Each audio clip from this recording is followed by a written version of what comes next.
So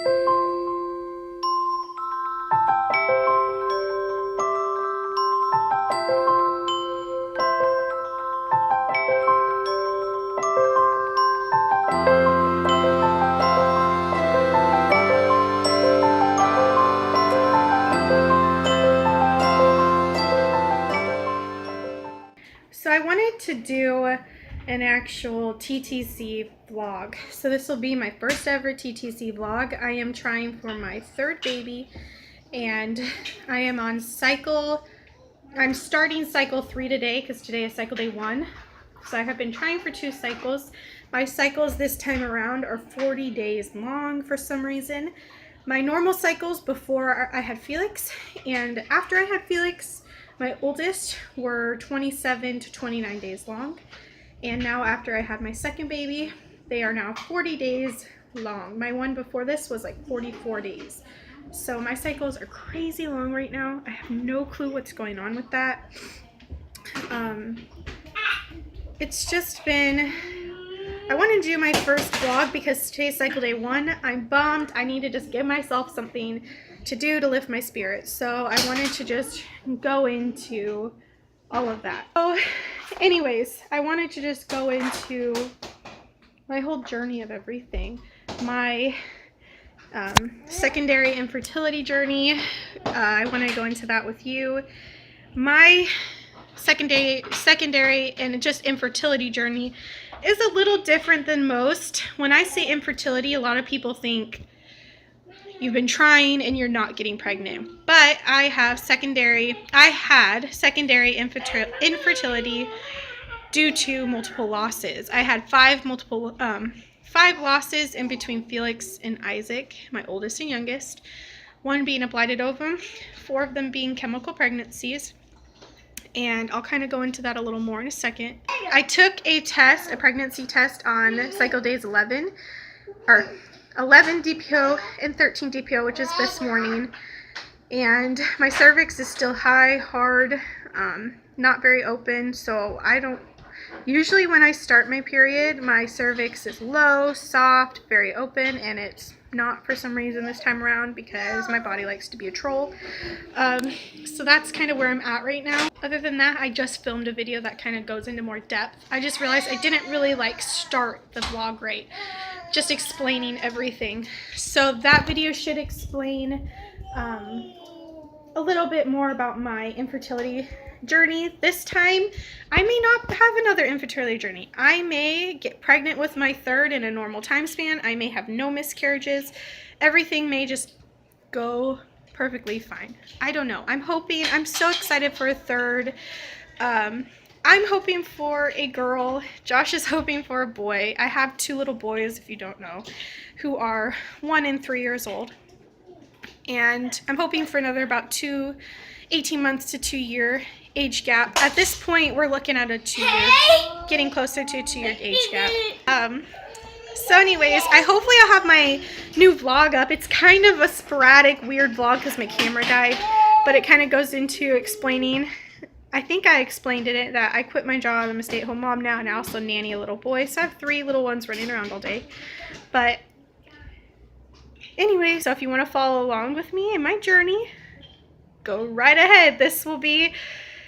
You can follow along, and I promise I'm usually not one of those girls who get pregnant immediately, so maybe you'll actually get to follow me on more than a 1-month journey. So I'll be going into depth. I start temping on cycle day 7. So on cycle day 7, which is 7 days from now, because my periods are usually 6 days long, I'll go into how to temp, what temping looks like, all of that fun stuff. So maybe if you're just starting out, you kind of want to know all that information. I will go into it. Maybe I'll make just short little videos on how to temp when you're blah, blah, blah. And then 10 DPO will go into OPKs, and then so on and so forth. So anyways, I will cut back to my other video that goes into my whole journey and where I'm at right now. Okay, I'm just in a grouchy mood because today's cycle day 1. And if you know what that means, you know why I'm grouchy. So I'm a little frustrated that my cycles are 40 days long now. I'm not really sure what that's about. It's just, incredibly frustrating because an average girl, her cycle will be what, 28 days, and then you add on, my last cycle was like 44 days and this one was 40. That's an extra like 2 weeks I have to deal with, and it's incredibly frustrating. I'm just frustrated, and technically it's only our second cycle trying this time around for number 3, but really I should be on my cycle 3. I should be 3 months. This should be starting like a 4th month because my cycles are so long. They're an extra 2 weeks. My last one almost extra 2.5 weeks. So I took, and I was so frustrated, I took a pregnancy test on 11 DPO, which was 2 days ago, and this morning was 13 DPO, and I took a test this morning because my cervix still felt super high. It was feeling a little softer, but it still felt closed and hard. But I didn't take my temp 2 days ago, and my temp went from like 98.8, it dropped to 98.3, so I had a big temp dive. And if I have any big dive like that, I know my period's coming, so I stopped temping. I was like, yep, I know I'm going to start my period. But of course there's still hope. Of course I still hoped for a positive test. I just wanted this to happen quicker than it's happened. I take a long time to get pregnant, and I guess I should start this off. I kind of want to go into my TTC journey. Before my son, my husband and I decided to just not try, not prevent. It took about 5 months of just not trying, not preventing, not tracking anything, and we got pregnant with him. But that's still not quick. I mean, that's not pregnant in 2-3 months, It still took us 5 months. Now for my second, for Isaac, it took us 14 months of trying. My period didn't come back till pretty late. I had 5 miscarriages in between Felix and Isaac. My first miscarriage was at 11 weeks, and I found out at my ultrasound that it was a blighted ovum, so I had to have a D&C. I did start to naturally miscarry the day before my D&C, but they decided to just go ahead, and because I did bleed a lot, and they decided to just go ahead, and they just suctioned, didn't scrape or anything. They just suctioned out any extra tissue or anything. And if you don't know what a blighted ovum is, it is basically where your baby stops developing almost instantly. So the egg and the sperm meet, and then your body realizes that something chromosomally, it's more than likely something chromosomally isn't right, and the baby stops developing. It stops, it stops supporting the pregnancy, and the baby doesn't develop past basically that very first step, but your uterus keeps growing. So my uterus was the size of 7 or 8 weeks, but there was no fetal hole, no yolk sac, nothing visible because it's too small to even see. So I found out about that, and that was tough. And you get a lot of people don't consider a blighted ovum a miscarriage. And it is. Just because my baby didn't develop past that first part doesn't mean that a baby that you could see at 6 or 7 weeks was more legitimate than mine. There still was a baby, and I wasn't necessarily mourning. Well, I was mourning what could be. I was excited for a second baby. I was excited for that baby. I had a life in my head of what this baby was going to be, and I was pretty far along. I mean, 11 weeks, you don't think, you're like, I didn't have any bleeding, I didn't have any cramping, spotting, nothing. I had no signs that something was wrong. And so, in my mind, I was like, I'm getting to that. I was 1 week away from that safe part, and I just felt like, this baby. I was just excited. I was so excited to have, a sibling for my older, and I grieved pretty. Oh, I gotta pause for a second. Okay, crisis averted. Anyways, it was very tough. That miscarriage was my hardest miscarriage. It was the miscarriage that I was farthest along with. And God, I have like this glare I can't get rid of. I was very sad. I grieved pretty hard for that one. I cried. I cried a lot, and that's okay. It's okay to cry. It's okay to feel sad.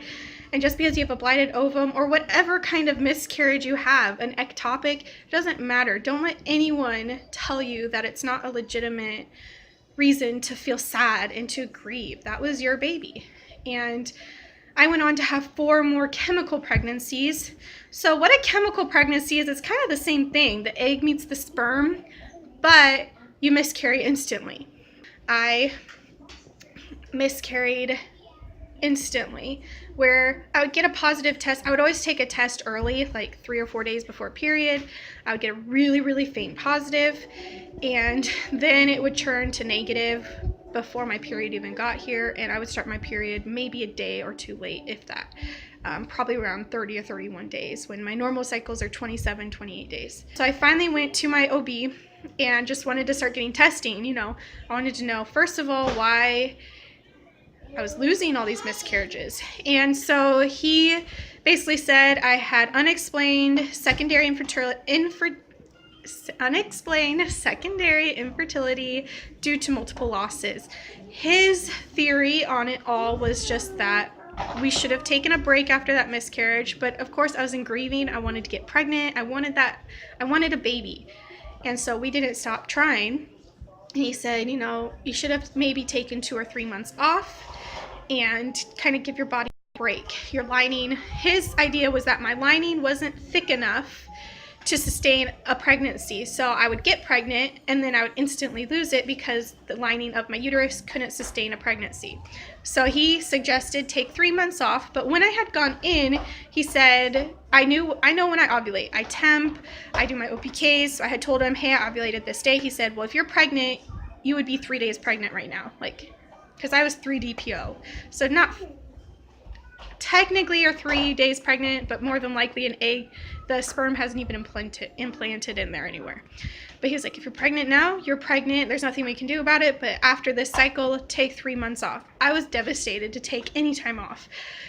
That's the last thing you want to hear when you've been trying forever and you can't get pregnant. And they're like, okay, now take 3 months off. But I was like, okay, we're gonna take some time off.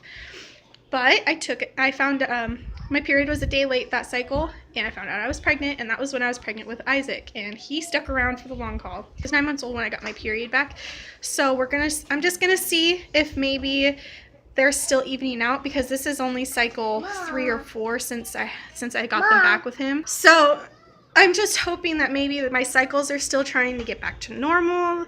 They're still evening out. I don't know. But I'm frustrated, and I had a little bit, not necessarily like bawling, but I had a couple tears. I was just frustrated. I was like, why? Why can't I just be one of those lucky girls who just get pregnant? But that's just not me, and that's not going to be my journey. And, okay, it's okay. And I try to remind myself, you will get pregnant. I just have to tell myself. I mean, maybe I will end up having issues and can't get pregnant, but I just have to tell myself it will happen when it's supposed to happen. You know, Isaac is perfect for our family balance. I can't imagine a baby having come. I got pregnant with Isaac 8 months after I got pregnant had that first miscarriage. So I can't imagine a baby having come 8 months sooner than that. And Felix would have been really young, and I'm sure it would have been so difficult. So that 2-year gap has been great for me. I'm hoping that this time around, the baby will come when it's supposed to come into our journey of our life. You know, the universe will put that baby into our lives when it is the right timing. And I'm trying to stay patient. And like Josh said, it's only our 2nd cycle. Let's just try and keep a level head, keep our spirits up. I'm trying to stay positive, and it will happen when it happens. But anyways, that's where I'm at right now. Cycle day 1, the suckiest of all days when you're a TTCer. Nobody likes cycle day 1 because we're all hoping for that to be our first day of our pregnancy. You know, we're all hoping for that to be like the happy day, and it was not that today. So that's where we're at today. Bye, guys.